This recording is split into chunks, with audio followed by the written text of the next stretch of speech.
Subscribe कीजिए ध्येय IAS channel को और बेल आइकन को दबाइए लेटेस्ट वीडियो सबसे पहले देखने के लिए।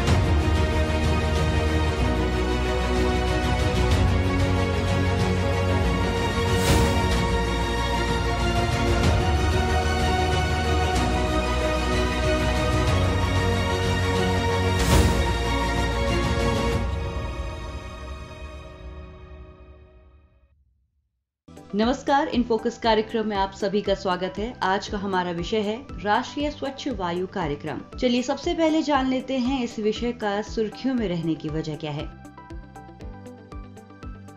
हाल ही में राष्ट्रीय हरित प्राधिकरण यानी NGT ने वायु प्रदूषण के मुद्दे पर केंद्रीय पर्यावरण मंत्रालय को फटकार लगाई है। NGT ने मंत्रालय द्वारा राष्ट्रीय स्वच्छ वायु कार्यक्रम यानी NCAP पर पेश की गई रिपोर्ट को नकार दिया है। इस रिपोर्ट में एक समिति ने निष्कर्ष निकाला है कि NCAP के तहत वायु प्रदूषण में साल 2024 तक 20 से 30% की कमी लाना संभव है। विषय से जुड़े महत्वपूर्ण बिंदु। NGT ने कहा कि पर्यावरण मंत्रालय का नजरिया भारतीय संविधान के अनुच्छेद 21 के तहत संवैधानिक अधिदेश के विरुद्ध था। स्वच्छ वायु का अधिकार जीवन के अधिकार का ही एक हिस्सा है। अगर सरकार वायु प्रदूषण में कमी नहीं ला पाती है तो लोग अपने जीवन जीने के अधिकार से वंचित हो सकते हैं। पर्यावरण मंत्रालय ने NGT को बताया कि वायु गुणवत्ता के स्तर पर तकनीकी एवं नीतिगत दखलंदाजी के प्रभाव का आकलन करने के लिए जरूरी तकनीकी विशेषज्ञों की मदद से एक मध्यावधि राष्ट्रव्यापी समीक्षा की जा सकती है। साथ ही अगर जरूरी हुआ तो लक्ष्य में भी आवश्यक बदलाव किए जा सकते हैं।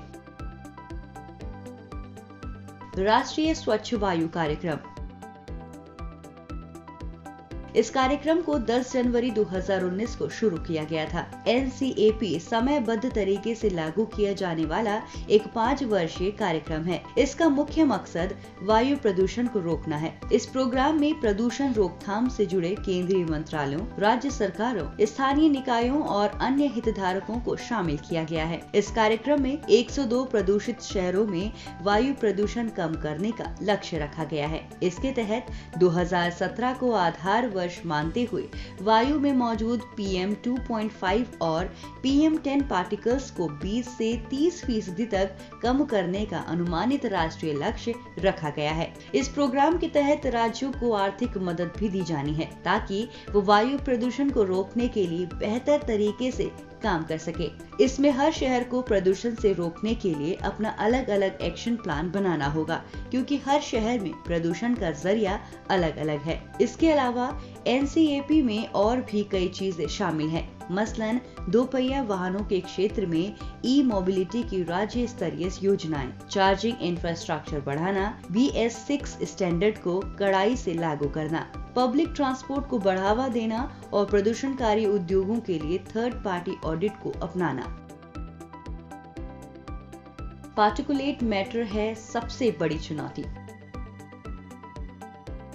दरअसल भारत में PM2.5 यानी पार्टिकुलेट मैटर का बढ़ता स्तर वायु प्रदूषण के लिहाज से सबसे गंभीर समस्या है। विश्व स्वास्थ्य संगठन के मुताबिक PM2.5 की सुरक्षित सीमा 40 माइक्रोग्राम प्रति मीटर क्यूब निर्धारित की गई है, जबकि देश की राजधानी दिल्ली में ये स्तर अक्सर ही 200 माइक्रोग्राम प्रति मीटर क्यूब के करीब बना रहता है। पार्टिकुलेट मैटर को अभिकरणीय पदार्थ के नाम से जाना जाता है। ये हमारे वायुमंडल में उपस्थित बहुत छोटे कण होते हैं जिनकी मौजूदगी ठोस या तरल अवस्था में हो सकती है। पार्टिकुलेट मैटर वायुमंडल में निष्क्रिय अवस्था में होते हैं, जो कि अति सूक्ष्म होने के कारण सांसों के जरिए हमारे शरीर में प्रवेश कर जाते हैं और कई जानलेवा बीमारियों का कारण बनते हैं।